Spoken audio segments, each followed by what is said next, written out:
የእግዚአብሔር ቃል አካፍላችኋለሁኝ ብዙ ሐሳቦች ውስጥ ቢኖሩ ግን አንድ ነገር ብቻ በዚህ ማታ ማውራት አለብኝ መንፈሴ ላይ በጣም ጫና ስላለው ማን ነው በእግዚአብሔር ፊት ሞገስ ያለው የሚል ጥያቄ ጠይቄ ነው ይሄ ርዕሴ ነው ማን ነው በእግዚአብሔር ፊት ሞገስ ያለው እንዲህ አይነት ሰው ይፈልጋልና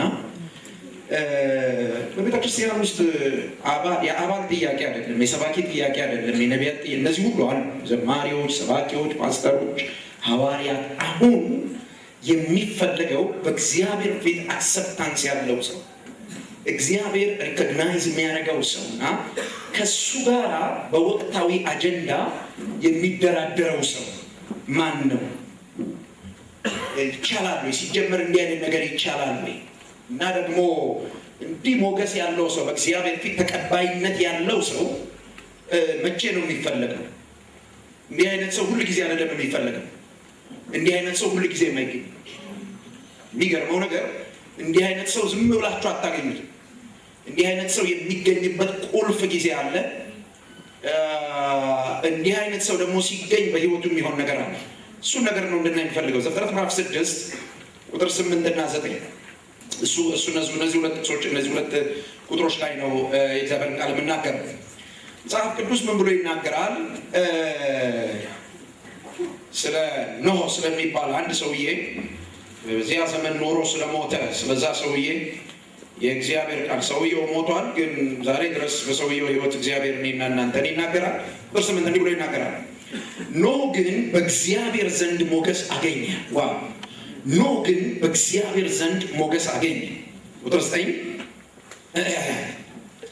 የኖህ ታሪክ እንደሚከተለው ነው እግዚአብሔር ይሄን ታሪክ የኛ ያድርገው የኖህ ታሪክ እንደሚከተለው ነው ኖህ በዘመኑ ከነበሩት ሰዎች ሁሉ ይልቅ ጻድቅና ከበደል የራቀ ሰው ነበር አካሄዱንም ከእግዚአብሔር ጋር አደረገ ብሎ የእግዚአብሔር ቃል ይናገራል ስለ ኖህ ዘመን ትንሽ ነገር መጀመሪያ ላውራ እዚህ አሁን ካለንበት ዘመን ጋር እንዴት እንደሚያያዝ እንድታዩት ስለምፈልግ መጽሐፍ ቅዱሳችንን ስናጠና ሁላችን ዘፍጥረት ምዕራፍ 3 ኃጢአት የሚባል ነገር ወደ ሰው ወይ ወደ ዓለም ከመጣ በኋላ የኃጢአት ፍጥነት የኃጢአት እድገት እንዲህ ያለ አይደለም የሚሄደው ቀጥ ብሎ ነው የወጣው ወደ ክላይማክሱ ኃጢአት ቀጥ ብሎ ነው የወጣው ኃጢአት ቀጥ ያለ በወጣ መጠን ወይም የኃጢአት ፍጥነት በጨመረ መጠን ወደ ምድር ጥፋትን ይሰጣል አሁን በምድር ላይ የምታዩቸው በርካታ ጥፋቶች ምክንያታቸው ምንም እንዳይመስላችሁ ምክንያታቸው ኃጢአት በምድር ላይ በተለይ አሁን ባለንበት በዚህ በአንደኛው ክፍለ ዘመን ምድር አቀፍ የሆነ ትልቅ ኃጢአት ምንድነው እሱ ካላችሁ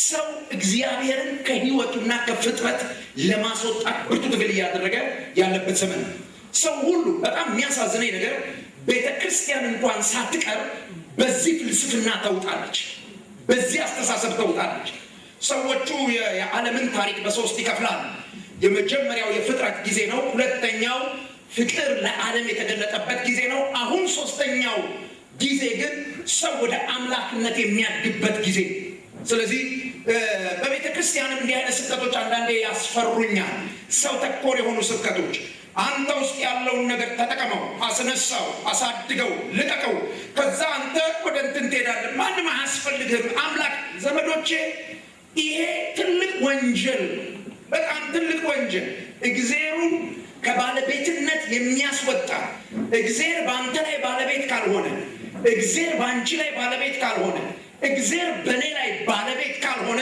በዚህ ምድር ላይ ለመኖር ህጋዊ አይደለም ህገ ወጦች ነው መኖር ተወደደም ተጠላ ልክ እንደዚህ በዚያ ዘመን ያ ዘመን ከዚህ ዘመን ጋር የሚመሳሰልበትን ነገር ላነሳላችሁ ስለፈለኩ ነው ይሄን ማነሳው በዚያ ዘመን ኃጢአት ብቅ ብሎ መጥቶ የሆነ ዝቅ ብሎ እንዲህ ያደገ መጥቶ ሰው ልክ አሁን በ21ኛው ክፍለ ዘመን እንዳለ እግዚአብሔርን ከህይወቱ ለማስወጣት ብርቱ ጥረት ያደረገበት ጊዜ ያ ጊዜ በጣም በሚገርም መስመር እግዚአብሔርን ከፍጥረት ባለቤትነቱ እግዚአብሔርን ከታሪክ ባለቤትነቱ እግዚአብሔርን ከአዳኝነት ባለቤትነቱ ለማስወጣት ሰው ሁሉ እግዚአብሔርን ረስቶ ሰው ሁሉ በራሱ ላይ ትኩረት ያደረገበት ዘመን ያ ዘመን ጌታ ኢየሱስ ያን ዘመን ሲናገር ይበሉ ነበር ይጠጡ ነበር ሁሉ ነገር በእነሱ ደስታ እግዚአብሔር የሚባለውን አምላክ ረስተውት ነበር በጣም የሚገርመው ይህንን መጽሐፍ ስታጠኑ ምዕራፍ 6 ስታጠኑ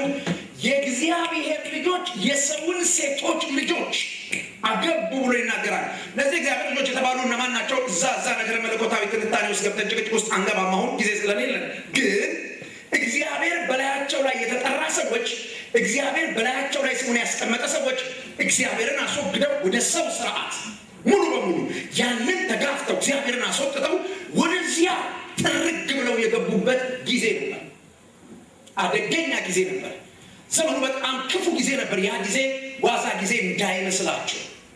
ያ ኖህ የነበረበት ዘመን የሰው ክፋት ምድርን ያበላሸበት ዘመን ነበር። ጌታ እግዚአብሔር ከሰማይ ሲመለከት የሰው ልብ በየቀኑ ወደ ክፋቱ እየጨመረ በጣም ብዙ ክፋቶች እየወጡ ይታይ የነበረበት ዘመን ነው። አሁን 21ኛው ክፍለ ዘመን ስታዩ በየቀኑ አስገራሚ የሆኑ ክፋቶች ይወጣሉ። አስገራሚ። ለምሳሌ አሜሪካን ሀገር አንድ አስገራሚ ርኩሰት ቢጀምር እኛ ሀገር ውስጥ በደቂቃ ይገባል። በጣም በደቂቃ በጣም ፈጣን በሆነ መስል። ስለዚህ ምድርን ያላበላሸ የክፋት አይነት የለም። አሁን ቴክኖሎጂ ጥሩ አይደለም አያስፈልግም እያልኩ አይደለም። ቴክኖሎጂ የእግዚአብሔርን ሀሳብ ካላገለገለ አጋንንታዊ ነው የሚሆነው። የአውሬው መሳሪያ ነው የሚሆነው። አሁን የትም ምድር ላይ ስትሄዱ ሰው ሁሉ ዘንድ የምታገኙት ነገር ምንድን ነው? እሱ ካላችሁ የሞራል ግድፈት። የትኛው ዓለም ላይ ስትሄዱ የሚዘገንን ነገር ነው የምታዩ። ከየት እንደሚመነጭ አይታወቅም፣ ግን በሚገርም ፍጥነት ምድርን ባንድ ይሸፍናል። ገጠር ስትገቡ ስለ ፖርኖግራፊ ያውቃሉ። ታውቃላችሁ? ኢትዮጵያ ገጠር ውስጥ ስትገቡ እግዚአብሔር ድሉን ሰጥቶኝ ብዙ ቦታ ሄጄ አይቻችኋል። እዛ ስትሄዱ የሚገርም ክፋት አለ። የሚገርም ክፋት። ምድር የተበላሸች ናት። በዚያም ጊዜ የሰው ክፋት በየቀኑ ሰው ከመመለስ ይልቅ ክፋትን እየጨመረ ነበር የሚሄደው። አሁንም ሰው እንደዚህ ነው ያለው። የተበላሸ ነገር ነው የነበረው። ማህበራዊ ግንኙነት የተበላሸ ነው የነበረው። ያን ሞራል የወደቀ ነበር የነበረው ያን። አሁንም እንደዚህ ነው። በዚህ ትውልድ መካከል ትውልዱ የእግዚአብሔርን ፍርድ የእግዚአብሔርን ቁጣ ወደ መሬት እየጎተተ እያፈጠነ ባለበት በዚያ መካከል አንድ ሰው አሜን በሉሲ አንድ ወጣ ያለ ሰው ገብቷቸዋል። እግዚአብሔር ምድርን አይቶ ሲበሳጭ፣ እግዚአብሔር ምድርን አይቶ ቁጣው ሲቀሰቀስ፣ እዛ ቁጣ የሚቀሰቅስ ትውልድ መካከል እግዚአብሔር የማያልፈው ያድናል ኢየሱስ። እግዚአብሔር የማያልፈው እግዚአብሔር አክኖሌጅ የሚያደርገው አንድ ሰው አሁን ይሄ ነው የሚፈለገው። ይኸውላችሁ የዚህ የአንድ ሰው ጉዳይ በእግዚአብሔር ፊት ሞገስ ያለው የአንድ ሰው ጉዳይ መጽሐፍ ቅዱስን ስታጠኑ በታሪክ ሁሉ ውስጥ አንድ ሰው ብዙ ነገር አድርጓል። ትዝ ይላችኋል? ያ ጎልያድ የተባለ ሰውዬ ለጦርነት ሲወጣ፣ በእርግጥ የነሱ ባህል ነው፣ ግን ሲመጣ የጠየቀው ጥያቄ አንድ ነው። ምን ያደርጋል ይሄ ሁሉ ትርምስ አለ። ታዲያ ምንድን ነው ሲሉ፣ አንድ ሰው ከእናንተ መካከል ካለ መርጣችሁ አምጧል። ምን ማለት ነው? እንደዛ መዓት ሰው የለም ወይ? አለ። ግን ያ ሁሉ ሰው በእግዚአብሔር ዓይን ፊት ሞገስ አልነበረው። ጦር የታጠቁ ሰዎች ነበሩ። የውጊያ ኤክስፒሪየንስ ያላቸው ሰዎች ነበሩ። ብዙ ነገር የሚያውቁ ሰዎች ነበሩ። ግን እግዚአብሔር ፊት አክሰፕታንስ ያለ ተቀባይነት ያላቸው እግዚአብሔር የሚያነጋግራቸው የእግዚአብሔርን አትኩሮት የሚይዙ ሰዎች አሉ። ያ ትንሽ ልጅ ነበር የእግዚአብሔርን አትኩሮት ያዘ። በተበላሸ ትውልድ መካከል፣ በተበላሸ ሲስተም መካከል፣ በተበላሸ ማህበረሰብ መካከል የእግዚአብሔርን አትኩሮት የሚይዝ አንድ ሰው፣ በእግዚአብሔር ፊት ሞገስ ያለው አንድ ሰው። ዋው! ምን ነበረ የኖህ ብቃቱ? የእግዚአብሔርን አትኩሮት ለመያዝ እግዚአብሔር ኖህን እንዳያልፈው፣ እግዚአብሔር ከኖህ ጋር ዲል እንዲያደርግ እንዲደራደር እግዚአብሔርን ወደ ኖህ የጎተተ ምን ነገር ነበር? 3 ዋና ነገሮች ልንገራችሁ። እነሱ ናቸው በዚህ ወቅት ስለ ሀገራችሁ ስታስቡ ቢሆን፣ ስለ ግል ህይወታችሁ ስታስቡ ቢሆን፣ ስለ ቤተ ክርስቲያን ስታስቡ ቢሆን የእግዚአብሔርን ሀሳብ ማምጣት ካለባችሁ እነዚህ 3 ነገሮች በህይወታችሁ ተገኝተው በህይወታችን ተገኝተው የእግዚአብሔርን አትኩሮት መያዝ ከቻለን እግዚአብሔር ፕሮግራሙን በእኔና በእናንተ ህይወት ይሰራል።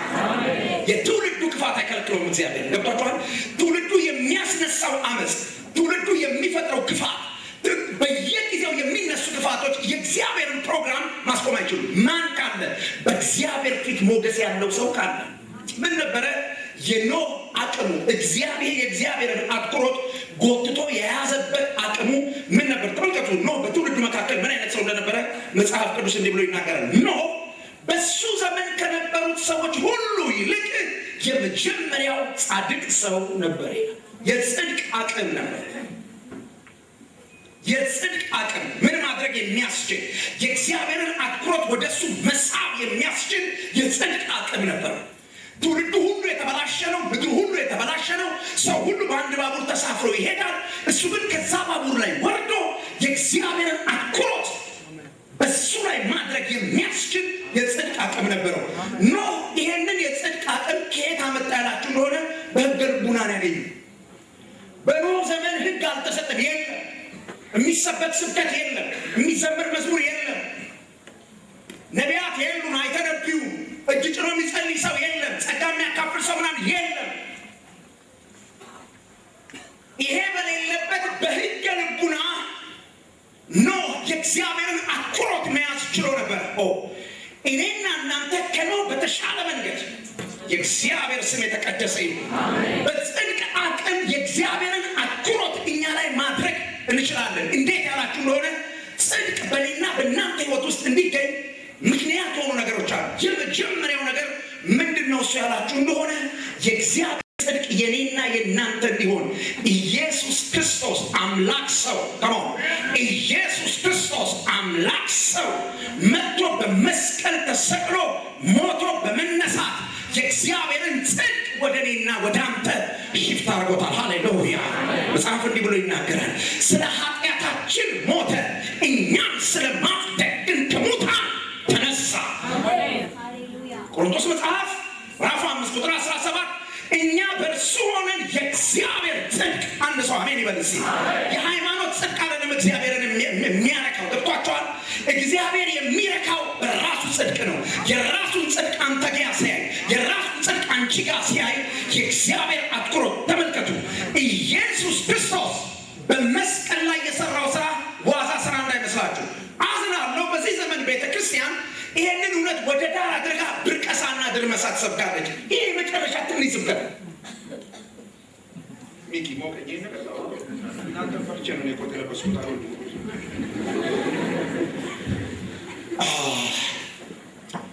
ወደ ኢየሱስ ክርስቶስ መስቀል ስንመለከት የእግዚአብሔር ጽድቅ ከኔ ጋር ተናገሩ። እኔ ማለት በልባካችሁ ከክርስቶስ የተነሳ ከመስቀሉ ስራ የተነሳ የእግዚአብሔር ጽድቅ ነኝ።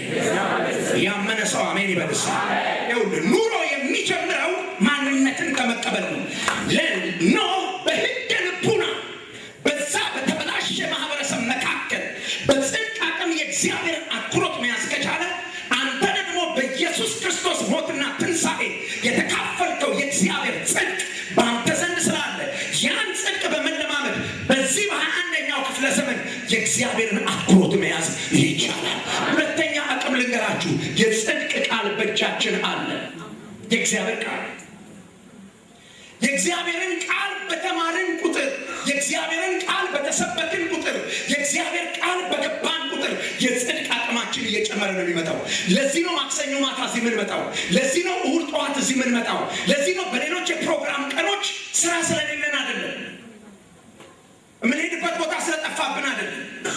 በምንሰማው የእግዚአብሔር ቃል የጽድቅ ጉልበታችን እንዲጨምር፣ የጽድቅ አቅማችን እንዲጨምር። ለምንድን ነው ያላችሁ እንደሆነ ጽድቅ የህይወት መስዋዕትነት ይጠይቃል። ይሰማል? በደንብ ስሙኝ። መጽሐፍ ቅዱስ የመጀመሪያው የነፍስ ማጥፋት ወንጀል በአምልኮ ምክንያት ተካሄደ ብሎ ይነግረናል። በርስት አይደለም፣ በፖለቲካ አይደለም፣ በገንዘብ ጉዳይ አይደለም፣ በአምልኮ ምክንያት። ሁለት ወንድማማቾች ለመጀመሪያ ጊዜ የተጋደሉበት ምክንያት በእግዚአብሔር ፊት አሸብሽበው ዘምረው ምናምን ብለው ሰውተው ሲጨርሱ እግዚአብሔር ያንዱን ተቀበለ፣ ያንዱን አልቀበልም። ምክንያት ጽድቅ የሚባል ጉዳይ ስላለ። ለምንድነው እሱ ቃየን አቤልን የገደለው? የእሱ ስራ ክፉ፣ የወንድሙ ስለነበር መጽሐፌ ነው የሚያወራው። ስለዚህ ጽድቅ የሚባለው ነገር የህይወት መስዋዕትነት ይጠይቃል። ደግሞ የሚሰሙ ውጭ ያሉ ሰዎች አይደሉም። ስለ ጽድቅ እዚህ ያሉ ሰዎች ናቸው ወንድሞች። ኢየሱስ ክርስቶስን ብቻውን በመስቀል ላይ ያንጠለጠለው ጉዳይ ምንድን ነው ካላችሁ፣ ጽድቅ ብቻችሁን ያስቀራችኋል። ብቻችሁን ሲያስቀራችሁ እግዚአብሔር ወደ እናንተ ይመጣል። የእግዚአብሔር ስም የተቀደሰ ይሁን። ካለበት ትውልድ መካከል፣ ትውልዱ ካለበት አስተሳሰብ፣ ትውልዱ ካለበት የህይወት ስርዓት በጽድቅ ምክንያት ተነጥለ ስትወጣ እግዚአብሔር አንተን ማየት ይችላል።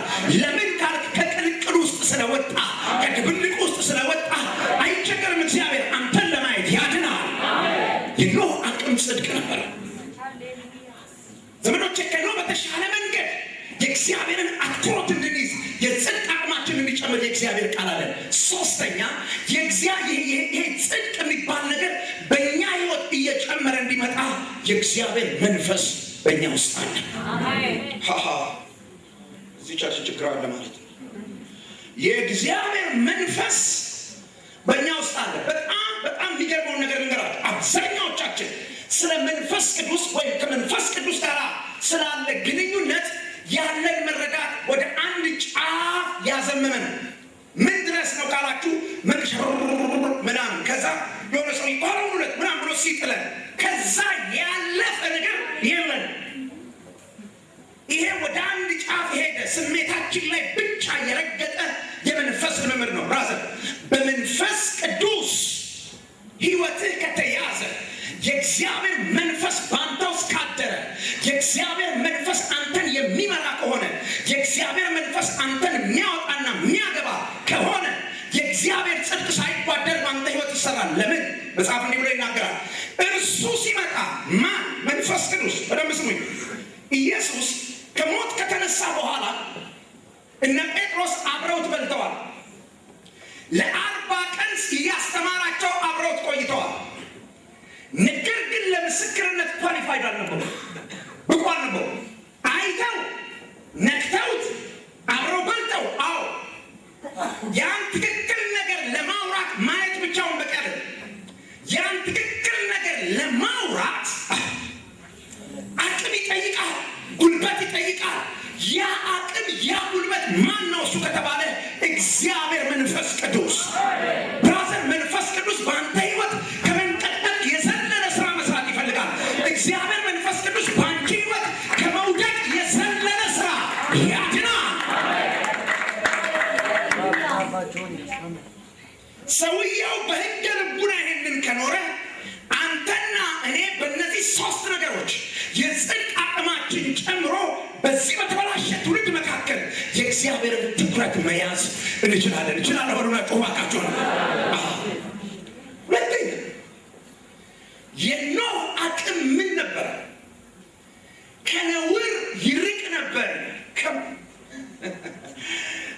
በዘመኑ የነበረ ነውርና ኖህ በየጊዜው ክፍተታቸውን እየጨመሩ ነበር። ኖህ ይሄ ነውር የተባለ ነገር ጋር አይተሻሽም። ዲስታንሱን እየጨመረ ነው የሚመጣው። ክፍተቱን እየጨመረ ነው የሚመጣው።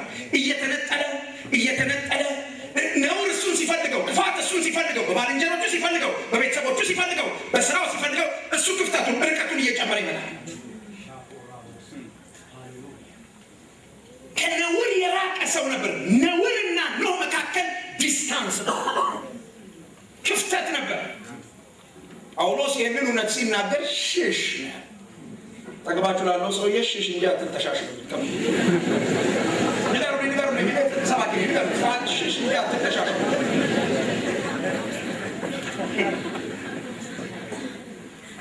ለምን በፈተና እንደምትቸገሩ ታውቃላችሁ? የኔ ወንድሞች እናቶች፣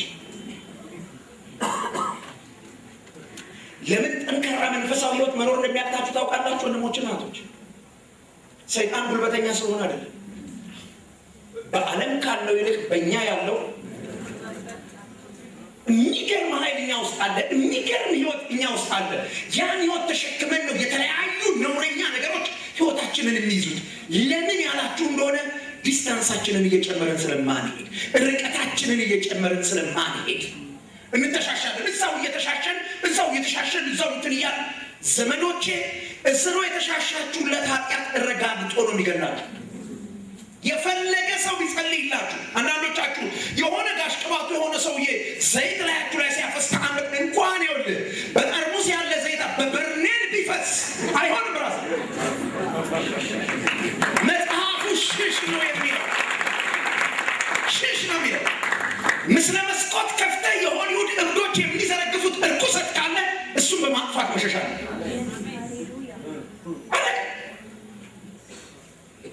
በሴቼንቶ ስትሄድ የሀገር ዘፋኝ አንድ ሀገር ጉድ ሲከትብ ቆይቶ ያ አልበቃ ብሎ ሞባይል ላይ ጭነህ በሄድፎን የምታዳምጥ ከሆነ እሱን አውልቀህ በመጣል መሸሽ ነው።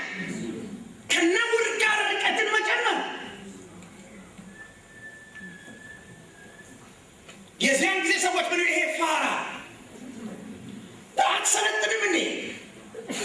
አታክርረው፣ አታብሰው። ካላከረርክ እግዚአብሔርን ትኩረት ልትስብ አትችልም። ብራዘር ዝም ብለህ ተራተርታ ተቀምጠህ አትችልም። ብራዘር እያከረርከው ያድናል። የአብ ልጅ እያከረርከው ስትመጣ የኖህ አቅም ይሄ ነበር። ይሄ ሰውዬ ይሄንን የሚያደርግ የነበረው በሕገ ልቡና ፓስተር አልነበረውም። ከቸርች የሚያግደው ገብቷችኋል? የሆነ ነገር ሲያደርግ አይቶ የሚያግደው ፓስተር አልነበረው። የሚፈራው ማህበረ ምዕመናን እዛ አልነበረም። ወንድም እንትና ቢያይ እህት እንትና ኖ አልነበረም። ሰውየው አቅሙ ምን ነበረ ካል ሕገ ልቡና። ዋው! እነዚህ ቅድም የነገርኳችሁ 3 ነገሮች የእግዚአብሔር ስም የተቀደሰ ይሁን። ከኖህ ባለፈ መንገድ ከነውር ሊያርቀን። ዋው! ቤተ ክርስቲያን የእግዚአብሔር መንፈስ ራስሽን ብትሰጭ በግድ መጽሐፍ ምን ይላል? እግዚአብሔር መንፈስ የሚመሩ እነዚህ እግዚአብሔር ልጆች እግዚአብሔር መንፈስ የማይመራቸው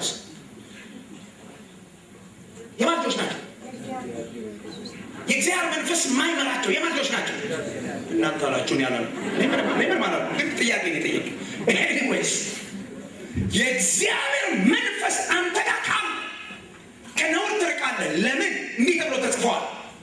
እርሱ በመጣ ጊዜ ወደ እውነት ሁሉ ይመራችኋል። ዋው! ወደ እውነት ሁሉ ይመራችኋል። የነገርኳችሁን ያሳስባችኋል። እኔ ዘንድ ያለውን አምጥቶ ይነግራችኋል። እንግዲያው ከእግዚአብሔር ዘንድ ነውር አይመጣም። አይመጣም። ከመንፈስ ቅዱስ ጋር ያላችሁን ግለ ግንኙነት ዘመዶቼ በጣም አጠንክሩ። ይህንን 21ኛው ክፍለ ዘመንን ተሻግራችሁ ወደ እግዚአብሔር መንግስት መግባት የምታስቡ ከሆነ በግላችሁ ከእግዚአብሔር መንፈስ ጋር መንፈስ ቅዱስ የሚያንቀጠቅጥ መንፈስ አለ። ምናምን የሚባል መንፈስ አለ። አንተ ውስጥ ያደረ እኔ ባል ተናጋሪ የሚመራ ያድናል። ኢየሱስ የሚያጽናና እሱን መስማት መልመድ ዘመዶቼ። አብዛኛዎቻችን በየሰፈሩ ሄደው ትንቢት የሚነግሩንን ሰዎች ነው እንጂ የምንሰማው መንፈስ ቅዱስን የምንሰማበት ጊዜ የለን። ስለዚህ ለብዙ አደጋ የተጋለጥን፣ ብዙ ነውር ያገኘናል። ነፍሳችንን የሚጎዳ ህይወታችንን የሚጎዳ እሱን ስለማንሰማ እነ ጳውሎስ የኖሩበት ዘመን ዘመዶች ቀይሲ ዘመን፣ በጣም ብዙ ነውር ያለበት ዘመን። ጳውሎስ ገብርኤል አልነበረም ክንፉን ተላይቶ ይመጣል። ልክ እንደኔና እንደናንተ 2 እጅ 2 እግር ያለው ስሜት ያለው ሰው እዛ ውስጥ በጽድቅ እንዴት ቆመ ያላችሁ እንደሆነ የእግዚአብሔር መንፈስ ጋር በነበረው ግንኙነት እንዲህ የሆናችሁ ስትመጡ ከነውር ጋር ያላችሁ ግንኙነት ክፍተት እየጨመረ ስትመጡ እየወጣችሁ ስትመጡ የእግዚአብሔር ዓይን እናንተ ላይ ይሆናል። 3ኛውን የመጨረሻው ነገር እንገራችሁ። ኖህ አካሄዱን ከእግዚአብሔር ጋር አደረገ። ምን ማለት ነው? ኖህ አካሄዱን ከእግዚአብሔር ጋር አደረገ። ምን ማለት ነው? ይሄ ማለት ኖህ እሴተ ስርዓቱ የህይወት ስርዓቱ በእግዚአብሔራዊ አስተሳሰብ ቃኘው ማለት ነው። ዘመኑ የሚያፈልቀው ነገር አለ። ለዘመኑ ለዛ ዘመን ጥሩ ሴት የሚባለው ነገር ምንድን ነው ካላችሁ፣ መብላት ከቻላችሁ ጌታ ባረከው ወፈረኩ ትባላለች።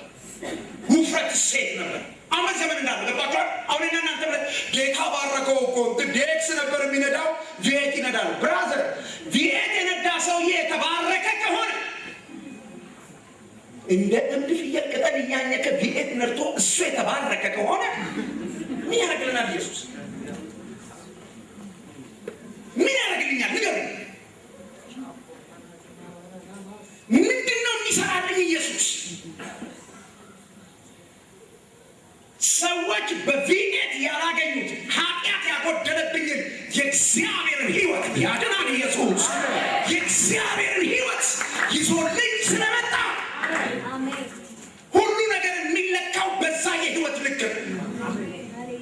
ዘመዶቼ ቫልዩ ሲስተማችሁ ትክክል ነው ወይ? እሴተ ስርዓታችሁ ልክ ነው ወይ? ሕይወትን የምትለኩበት እርግጠኛ ነኝ ቸርች ውስጥ በጽድቅ ኖሮ የሚቸገር የሚያዝን ሰው ካየ ጌታ እንትን ይሄ የሆነ ነገር ሆኖ ነው እንጂ ጌታ እንዲህ ያለ አለጋጠመኝ ነገር ልገራችሁ። አንድ ወር ወይ 2 ወር በፊት ይመስለኛል፣ 1 ወር ከ15 ቀን በፊት አንድ ሰውዬ ተነስቶ 3 ሰዎች በሽጉጥ ገደለ። 3 ሰዎች በሽጉጥ ገደለ። እዚህ አዲስ አበባ ከተማ ነው የገደላቸው። 3ቱም አንዷ ህፃን ናት፣ የህፃኗ እናትና የእናትየውን እናት የገደለው። 2ቱ ትልልቆች ናቸው፣ በጌታ ናቸው። ህፃኗ እንግዲህ በጌታቱ ናቱን አላውቅም፣ ግን ገደላቸው 3ቱ። ከዛ አንዲት መጣችና ጥያቄ ጠየቀች።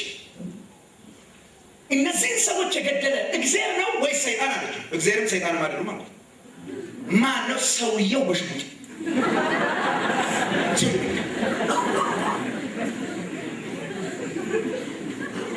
ያኔ ማስረጃ ሰው ሰውየው። ከዛ በኋላ አንድ ነገር አለች። እነዚህ ሰዎች እኮ ክርስቲያኖች ናቸው እና ይህ ሰውዬ በሽጉጥ ሲገላቸው እግዚአብሔር የት ሄዷል አለች። ለጌታ እየዘመኑ በእግዚአብሔር ቤት እየኖሩ እንደዚህ እያሉ የት ሄዷል እግዚአብሔር? ወይ ጉድ ወይ ወንጌል! እግዚአብሔር በዙፋኑ ላይ ቁጭ ብሎ ሰውዬ በሽጉጥ ገደላቸው። ቁጭ ብሎ ፊቱን እንኳን እንዲህ አላዞረም። እግዚአብሔር ባለበት ፖዚሽን ሆኖ እግዚአብሔር ሰውየው ገደላቸው። ታዲያ እግዚአብሔርን ማምለክ ምን ይሰራልኛል?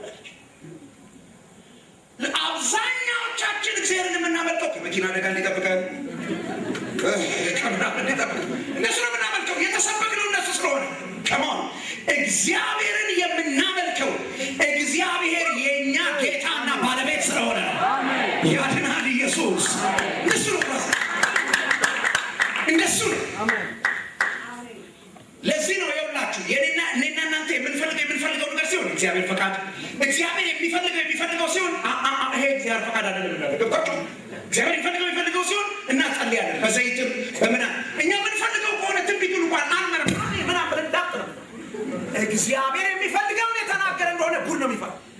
ይሄ ነገር ከጌታ ነው በኢየሱስ ስም ምናምን ምናምን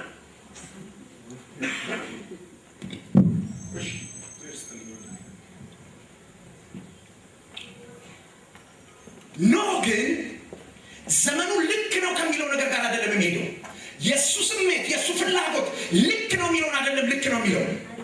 በሕገ ልቡና እግዚአብሔር ልክ ነው የሚለው ከመሆን እግዚአብሔር በዚህ በኩል ነው ትዳር የሚመራው ሲለው በዛ መንገድ ይመራል።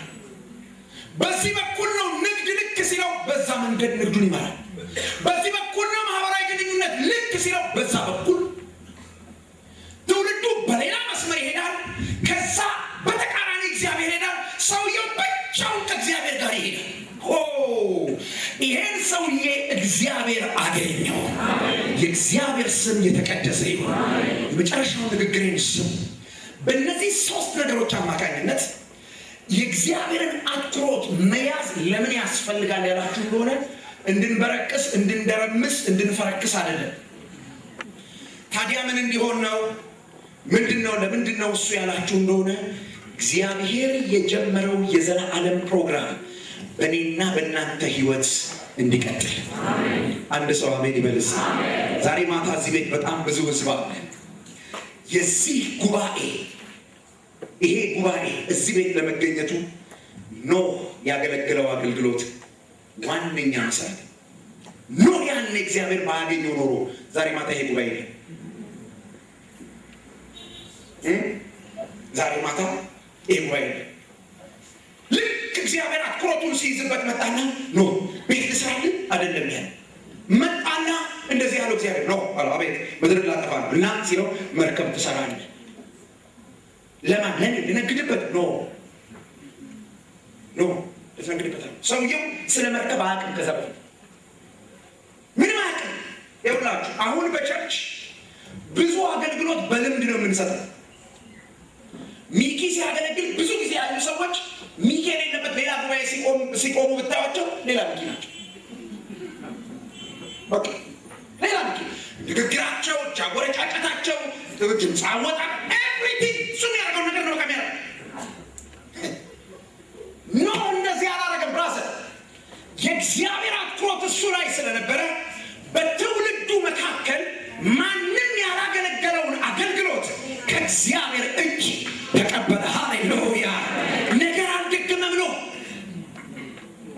ማንም ሰው መርከብ እሱ ነው የመጀመሪያው መርከብ ሰራተኛ። ሌሎች ስለ መርከብ አይገባቸው። ከየት አመጣው ይህንን ያላችሁ እንደሆነ እግዚአብሔር ራሱ አወረደለት። የሚገርመኝን ጉድ ልንገራችሁ። ኖህ ይህንን መርከብ ስራ ሲሰራ ቅድም እንደነገርኳችሁ በልምድ አልነበረም፣ በምሪት ነበር የሚሰራው። በምሪት ከዚህ እስከዚህ ይህን ያህል ክንድ፣ ይህን ያህል ሜትር። ማን ነበር ይህንን የሚያሳየው? እግዚአብሔር። እግዚአብሔር የቤተ ክርስቲያን አገልግሎት ምድሪቱ ላይ ተጽዕኖ አላመጣ ያለው የእኛ አገልግሎት በልምድ ስለምናገለግል በልምድ ሰውየው በእግዚአብሔር ዓይን ፊት ሞገስ የነበረው ሰው ስለነበረ እንጨት ለክቶ ለመቁረጥ እግዚአብሔር ይመራው። እንጨት ተገጥሞ የሚመጣ እንጨት ለመቁረጥ እግዚአብሔር ይሄን ያህል ሜትር አድርገው እዚህ ጋር እንዲያርገ ግጠመው። ያድናል ኢየሱስ። በጣም የሚገርመኝ ነገር ልንገራችሁ። ሰውየው መርከቡን ሰርቶ ምን ብሎ እስኪጨርስ ድረስ ሰዎች አብረውት አይሰሩ፣ እሱ ብቻውን ይሰራል። ግን ማን አለ አብሮት? እግዚአብሔር። እግዚአብሔር ከኛ ጋር ከሆነ ማን ከሆነናል? ትውልዱ የማይፈቅደውን እግዚአብሔርን ሀሳብ ሰራ ሰው። ትውልዱ የማይፈልገው፣ ትውልዱ ሪጀክት የሚያደርገው፣ ትውልዱ የማይስማማው ያንን እግዚአብሔርን አጀንዳ እዛ ሰራው። ፊት ለፊታችሁ ለምን? እግዚአብሔር ፊት ሞገስ ስለነበረ። ስሙኝ፣ በእግዚአብሔር ፊት ሞገስ ሲኖራችሁ ሰው የሚሰራውን አይደለም የምትሰሩት፣ እግዚአብሔር የሚሰራው። ግዴላችሁ አሜን በሉኝስ። መዓት ዘመን ፈጅተናል። ያየነው ሰው ሁሉ የሰራውን ለመስራት ስንደክም፣ ለእሱ ስንጸልይ፣ ዛሬ ማታ በኢየሱስ ስም ይሄ ይሰበር። እግዚአብሔር የሰራውን መስራት። ኢየሱስ ያለ ነው። አንተ እንዴት ነው የምታደርገው ሲል አባቴ ሲያደርግ ያየሁትን ከሞ ፓስተር እንትና ሐዋርያው እንትና ነብዩ እንትና ኖ አባቴ ሲያደርግ ያየሁትን ጮና በልባክ። ዋው! የሚገርመው ነገር ምን እንደው ታውቃላችሁ? መርከቡ ተሰርቶ ሲያልቅ ሁለት የሆኑ ወደ መርከብ ገቡ። ማን ያስገባቸው? ኖህና እግዚአብሔር። ኖህና እግዚአብሔር ሁለት የተለያየ ጾታ ያላቸው። የሚገርመኝን ነገር ልነግራችሁ ነው። ስሙኝ። መለየት የማይቻል አሁን የቁንጫ ወንድና ሴት ቤት ነው የሚል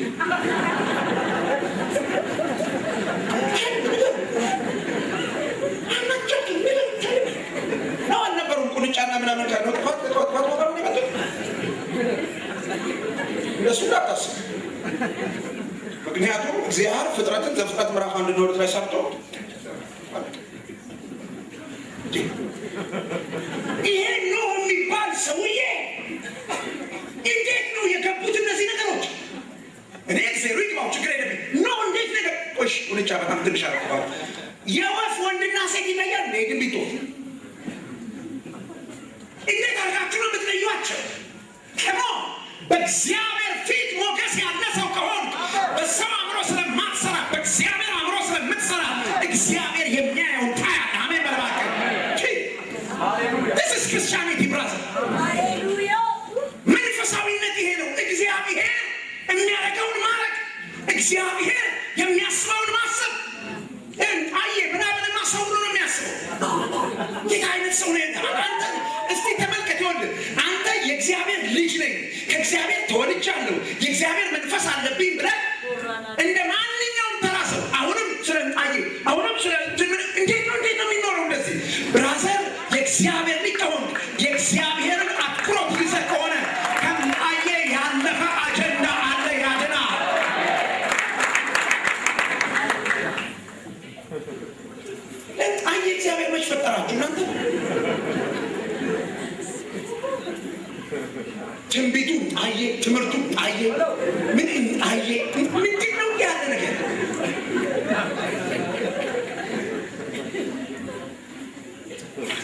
ተስቃላችሁ። እኔ ልክ እያዘንኩ ለማውራት ተየው። የብዙ እህቶቻችን ህይወት ልንጣ እየተበላሽቷል። ቸርች ብቻ አይደለም፣ የብዙ አገልጋዮች ህይወት ልንጣ እየተበላሽቷል። በእግዚአብሔር ፊት ሞገስ ያለው ሰው ትውልዱ ማይችለውን ነገር ይችላል። ትውልዱ የቁልጫ ወንድና ሴት ላይ ሲባል እንደውን ነገር አይደለም ብሎ ፍልስፍና ሊፈጥር ይሞክራል። ነው ይችላል፣ ለይቶ ያስገባል። ሃሌሉያ ከሞን መግባታቸው ብቻ እንዳይመስላችሁ። ከውድቀት በኋላ ዘፍጥረት ምዕራፍ 1 ቁጥር 26 እስከ 29 በብቸኝነት የተለማመደ ሰው ነው። ግዙ አይደለም የሚለው ገብርኤል አልነበረም እንትን ውስጥ እዛ መርከብ ውስጥ አልነበረም ገብርኤል። ኖህ ግን በእግዚአብሔር ፊት ሞገስ ያለው ሰው ስለሆነ ከእግዚአብሔር ጋር ስለነበረ አንበሳ ሚዳቆ እያየ አይበላም። ለምን? ኖህ ላይ ያስተዳድራል። ሳምንት ፓስተራችሁ ሲጠራችሁ ሰምቻለሁ ለጸሎት። በዚህ አስተሳሰብ ነው መተመጸለይ ያለብን። ሱም ለማለት የምንመጣው በእግዚአብሔር ፊት ያድናል። የአብ ልጅ በእግዚአብሔር ፊት ተቀባይነት ያለን ሰዎች ከሆንን ብዙ የተመሰቃቀሉ ማይቻሉ ምናምን የሚመስሉ ነገሮች አሉ። ቤተ ክርስቲያን በእግዚአብሔር ፊት ሞገስ ካላት ከቤተ ክርስቲያን ጸሎት የተነሳ ሁሉ ስርዓት ይይዛል። ከሞን ኖ እዛ መርከብ ውስጥ እኔ ግዴ ናችሁ የአንበሳና የድኩላ ነገር መዳኘቱ አይደለም። ኮብራ ኖህን እያየው ጸጥ ብሎ ነው የተቀመጠው። ኮብራ እያየው ኖህን ለምን ከተባለ እግዚአብሔር ከሱ በእግዚአብሔር ፊት ሞገስ አግኝቶ፣ እኛ ግን ዘመዶች ከዚህ ዘምረን ስንት ነገር ብለን እቤት እንሄድና ነገ ጠዋት ልክ በር ስንከፍት የሞት ኃይል ስናል ፓስተር የሞት ኃይል ጠዋት ስቀ የሞት ኃይል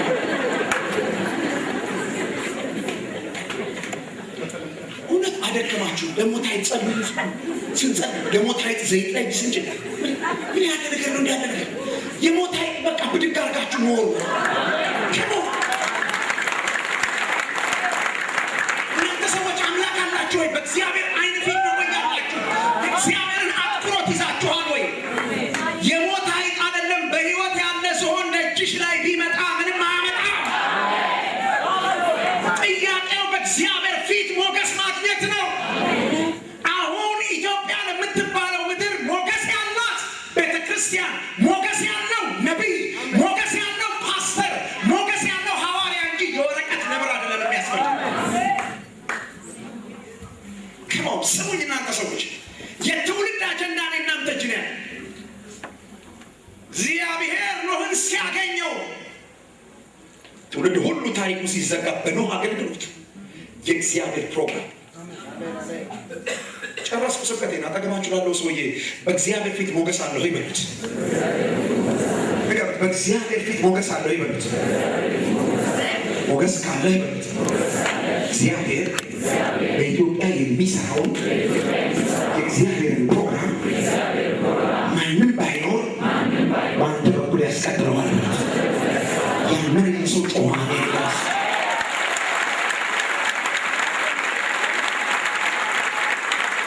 ምድር ላይ የምንኖረው ለዚህ የዳንን ቀን ጌታ ይወስደን ነበር። ለኑሮ እዛ አሪፍ ነው።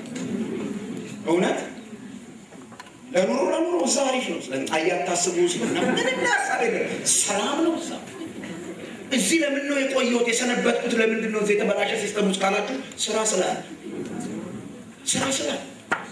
በአንቺ ስራ ስላለ በአንተ ስራ ስላለ ያ ስራ እንዲሰራ በእግዚአብሔር ፊት ሞገስ ማግኘት ይጠይቃል።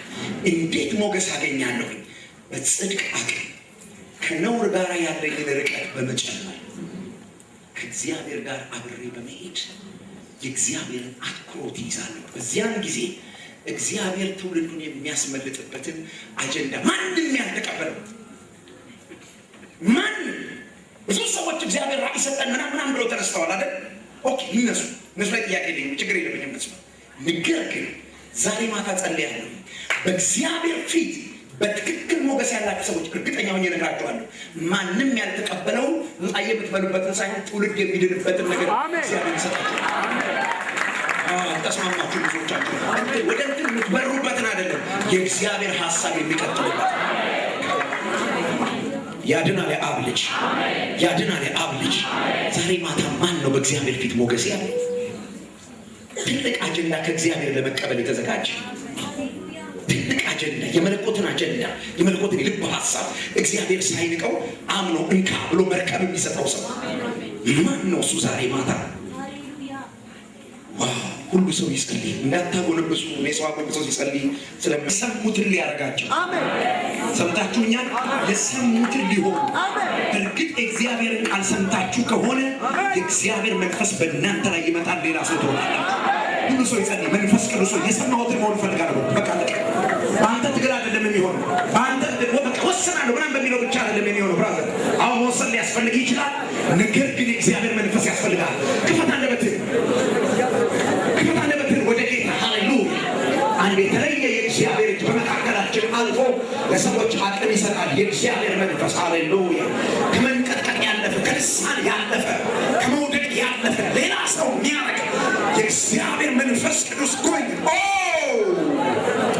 ራሃዳጃን ታዲያ ፖራ አሜን አሜን አሜን አሜን አሜን አሜን ክፈቱ አንደበቶቻችሁን የስ አሜን አሜን ጌታን እያመሰገናችሁ አቤቱ ኃይልን ስጠኝ የሰማሁትን መሆን ፈልጋለሁ በቃ እቺ ነው ጸሎት ነው የምትጸልዩት የሰማሁትን አድርገኝ በሉት ጌታ yes yes yes yes yes አሜን አሜን አሜን አሜን እኔ ጌታ ሃሌሉያ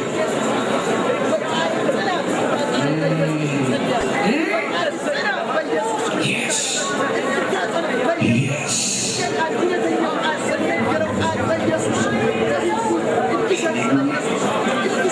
Hallelujah.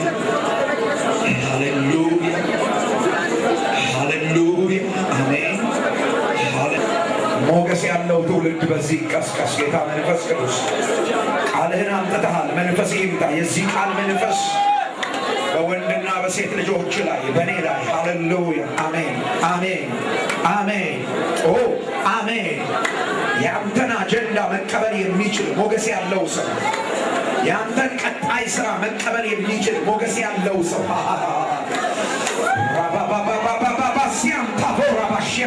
አሜን አሜን አሜን አሜን ስምህ ለዘላለም የተቀደሰ ይሁን ስምህ ለዘላለም የተቀደሰ ይሁን በኢየሱስ ክርስቶስ ስም ከተራ ተርታ አውጣነ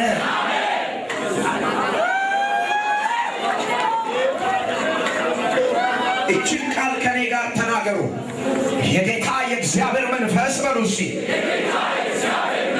አልሰማኋችሁም የጌታ የእግዚአብሔር መንፈስ በሉሲ አሁን በኔ ላይ ይወርዳል እንደሌላ ሰው ሆኜ እለወጣለሁ ደግማችሁ ተናገሩ የጌታ የእግዚአብሔር መንፈስ አሁን በኔ ላይ ይወርዳል እንደሌላ ሰው ሆኜ እለወጣለሁ ለመጨረሻ ይችን ተናገሩ የጌታ የእግዚአብሔር መንፈስ አሁን